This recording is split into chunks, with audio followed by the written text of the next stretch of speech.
This video will be a commentary on Filipino food. As you can see, I just recently uploaded a video on Filipino food. Showed you two kinds, okay? One of them is from the Tagalog region in the Philippines, and it's called menudo. It's made with pork,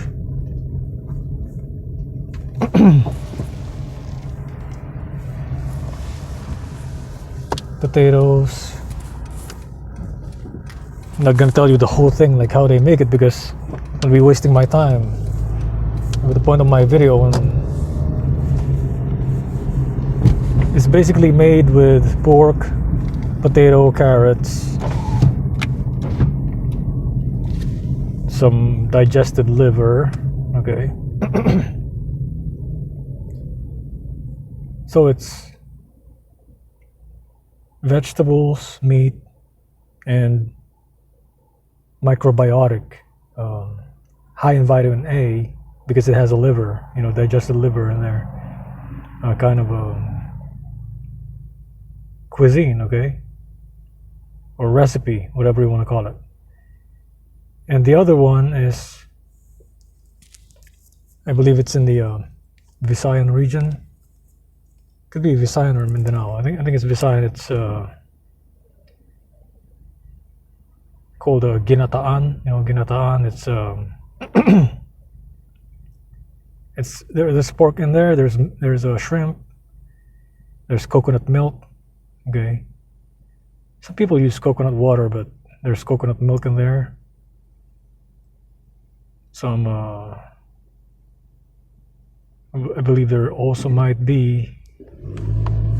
may be some liver in there. There's some digested liver,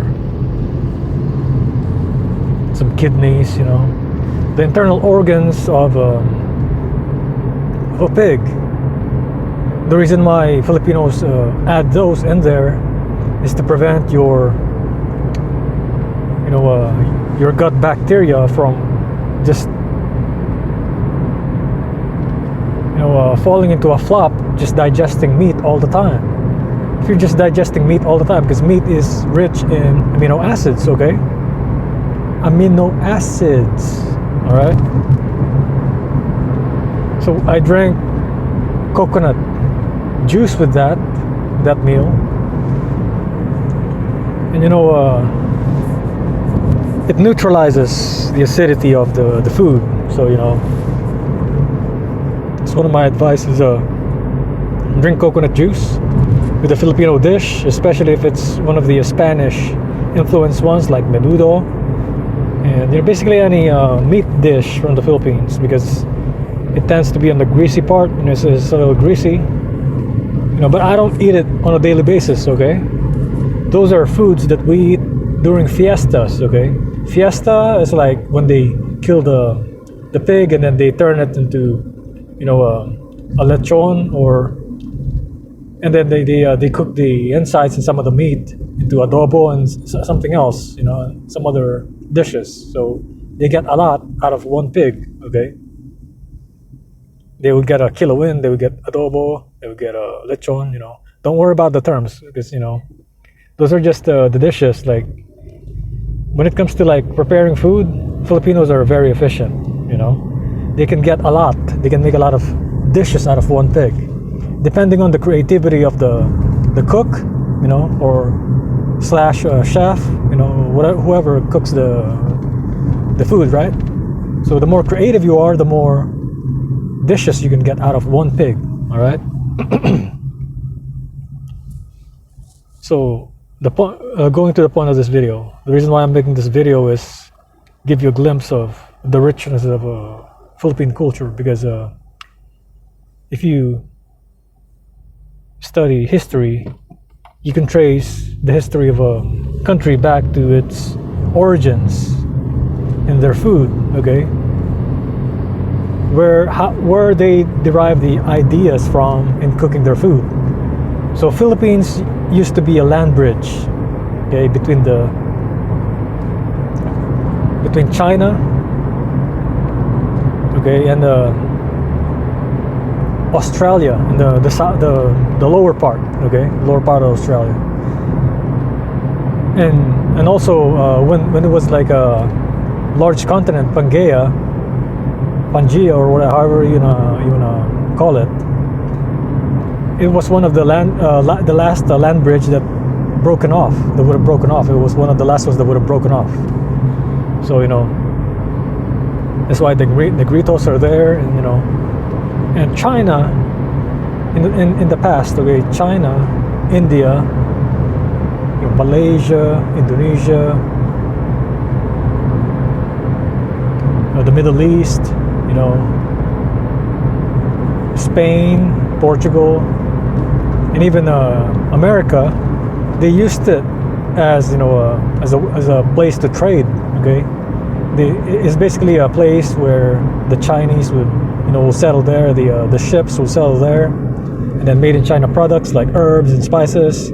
They will trade it with Middle Eastern people and people from other continents of the world.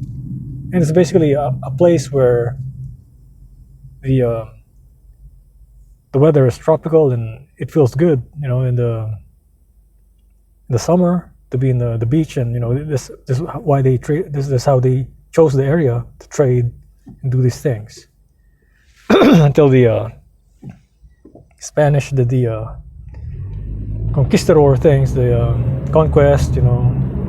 It's as if they call it conquest, but it's not really. Conquest is more like, I don't want to live with the king. I want to fucking find something out here, for myself and blah blah blah.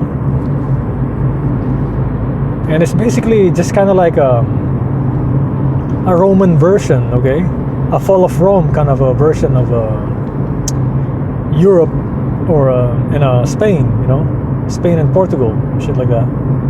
The royalty was breaking up, it was corruption and things like that, and people are getting assassinated, and the brave quote unquote conquistadors or former soldiers, okay, volunteered to go out there and seek new pastures, right, new land.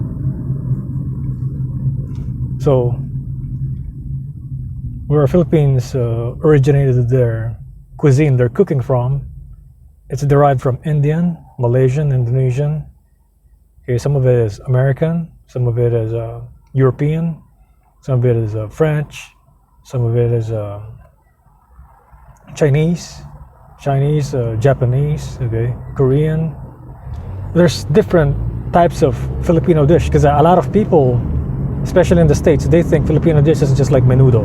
It's just like adobo, something like that, They think it's just soy sauce and, oh, Philippines is a poor country. They only have chicken adobo. They can only cook with soy sauce and chicken. Oh.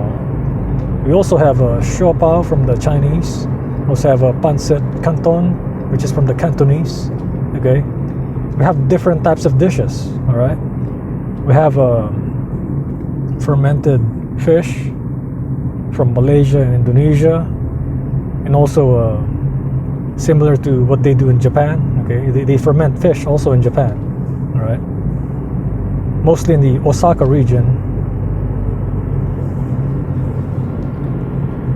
and we also have seaweeds. Just like in Japan, we have seaweed dish. Okay.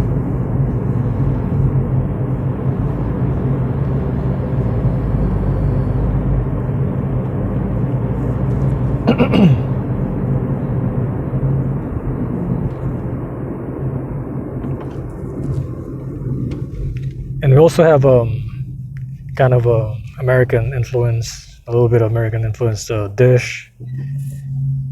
It's called bistec. They call it bistec. It's like actually a beef steak. Okay, but the version that the Filipinos do, that the Filipinos make, beef steak, is actually not a beef steak. Like it's not like the one in the States. It's more of a dry version of it. Okay. So what they do is they marinate the steak, the piece of steak, in soy sauce, garlic, onions, some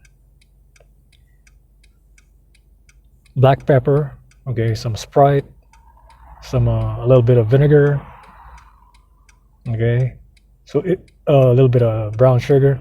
If you do this, okay, if you do you do the marinating well, it's gonna taste like it's gonna taste like it's the best beef steak that you will ever beef steak that you will ever have tasted. Because usually the beef steak is grilled. Okay, it was originally grilled, and after the Tagalogs came in the north, is more influence into frying things, and because of Chinese influence also they're doing it fast, like they want to cook things like quick like this. So they started using coconut oil to fry dishes and stuff like that. But the original version of the bistec is really dried. It's like really, because the reason why it's so dried is they try to lock in the flavor. Okay, lock in the flavor in the meat, the beef, and the original bistec is not it's not cow. They don't use cow. They use carabao, which is a water buffalo. Some kind of a water buffalo in the Philippines is called a carabao. So the carabao meat is a lot more tougher than cow meat. Okay, so if the person cooking the bistec knows about chemistry and knows about cooking, that person will be able to make it soft, make the meat of the carabao soft, because the carabao meat is usually tough, like really hard. You gotta pre-boil it or something without losing the flavor, so slow boil somehow, or smoke it a little bit. If you don't want to lose any flavor, smoke it a little bit, and then just marinate it after that, and then you fry it, or you grill it, right? So, but the main point of this video is to educate you on a little bit of Philippine history and how it is influenced by Indian culture, Chinese culture, American culture, Spanish culture. Everything is kind of like the Philippines doesn't discriminate on the races. And what Philippines is doing is trying to get ideas, okay? Trying to get ideas of cooking. Because if Philippines was a racist country, it's not gonna want to it's not gonna want to cook pancit canton, which is from the Cantonese. Pancit canton is like a dried noodle dish in the Philippines with a soy sauce and chicken broth and mixed vegetables and pork or chicken, or a combination of pork, chicken, and beef, or whatever you want to put in there. So and Japanese, Chinese, Korean, so American, Spanish. Man, it's everything. It's in Indian food. Okay, Indian food is mostly influenced also. They influence Filipino cooking also by the use of curry. We also use curry. Okay, curry dish.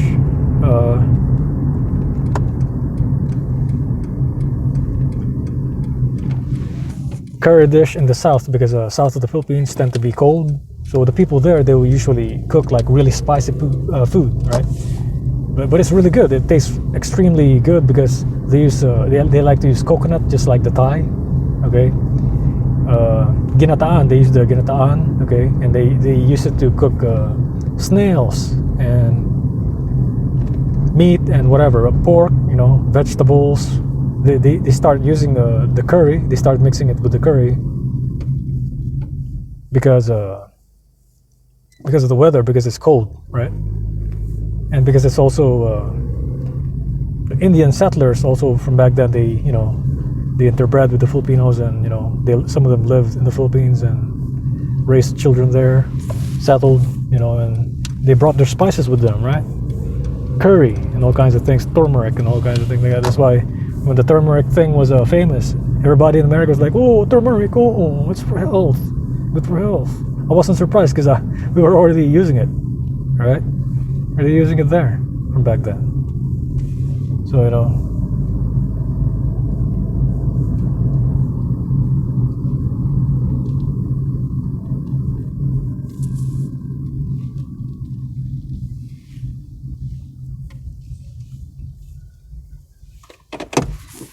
So that's it.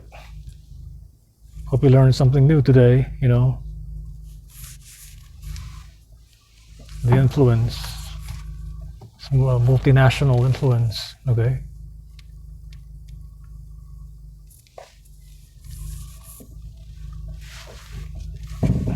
How the Philippines was a former land bridge that broke off, that a lot of nations would use to trade, their belongings, porcelain, spices, gold, silver, whatever, Peace out.